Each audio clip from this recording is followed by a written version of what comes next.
नमस्कार, रेखा मस्के किचन मध्ये आपल्या सर्वांचं खूप खूप स्वागत। आजची आपली रेसिपी आहे मटरचा हलवा। हे शेंगा होता, ह्याच्या मी सोलून घेतल्या। हा हिरवा वाटाणा आहे आपला, स्वच्छ करून घेतला। त्याच्यासाठी लागणारे मी साहित्य सांगते। आपल्याला साखरेचा वापर करायचा, डेसिकेटेड कोकोनट आहे ह्याचा वापर करायचा। आपल्याला माव्याचा वापर करायचा आहे, तूप आहे तुपाचा वापर करायचा आहे, दुधाचा वापर करायचा आहे, बदाम आहेत बदामाचे काप आहेत, मनुके आहेत आणि काजू आहेत आणि हिरवी वेलचीची मी पूड करून घेतली। तर आपल्याला आता मटर आहे ते क्रश करून घ्यायचं, हलकसं हे करायचं, बारीक पेस्ट करायची नाहीये, आपल्याला दरदर पिसून घ्यायचं आहे। आपण हे करून वाटून घेऊया मिक्सरला। हे आपण वाटाणे जाडसर हे क्रश वाटून घेतले, बारीक त्याला वाटायचे नाहीये, जाडसरच ठेवायच्या।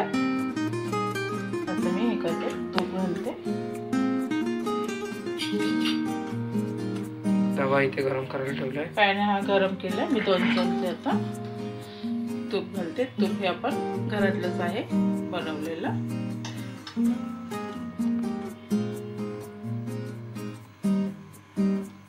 2 ते 2.5 चमचे मी तूप घातलं। तूप गरम होता,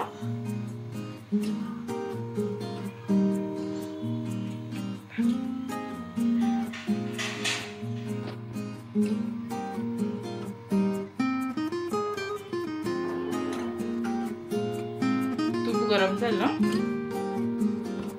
आपण यात घालूया मटर केलेले,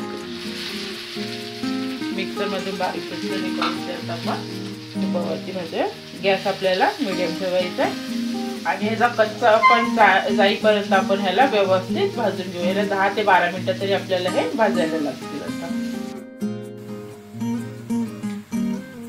तुपातनं आपण छानपैकी मटर हे करून घेतलं, बारीक केलेलं भाजून घेतलं। 15 मिनिटं तरी आपल्याला लागले मीडियम गॅसवरती भाजायला। आता आपण त्याच्यामध्ये दुधाचा वापर करतो। दूध हे गरम करून थंड केलेलं आहे। आपल्याला हे वाटाणे व्यवस्थित त्याच्यातनं शिजवून घ्यायचे। 1 कप दूध टाकलं मी,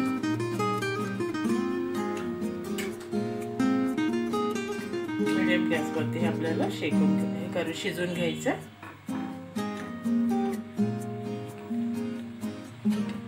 एक 10 ते 12 मिनिटं आपल्याला ह्याला शिजवून घेऊ आपण। वाटाणे छानपैकी घेतले, क्रश आहे ते शिजून निघतील ना, दाणे आहेत ते। दूध टाकून आपण छानपैकी मटर शिजवून घेतलं। हलकसं दूध आहे, त्यात मी साखरेचा वापर करते आणि बाकी वस्तूंचा वापर करते। फक्त आपण वेलची पावडर आणि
वापर करतो।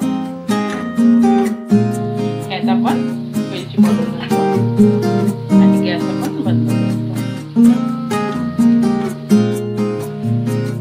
वेलची पावडर टाकली आपण, आता आपण व्यवस्थित मिक्स करून घेऊ आणि आपण ह्याला सर्विंग बाउल मध्ये काढून घेऊया। ह्यावरती आता आपण गार्निशिंग करूया, बदामाचे काप केलेले आहेत ते आणि हे काजूचे मी पीस करून फक्त घेतलेले आहेत। हे आपण असे सजावटीसाठी मटरचा हलवा तयार आहे. आवडलं तर लाईक करा, शेअर करा, सबस्क्राईब करा, बेल आयकॉन क्लिक करायला विसरू नका. थँक्यू.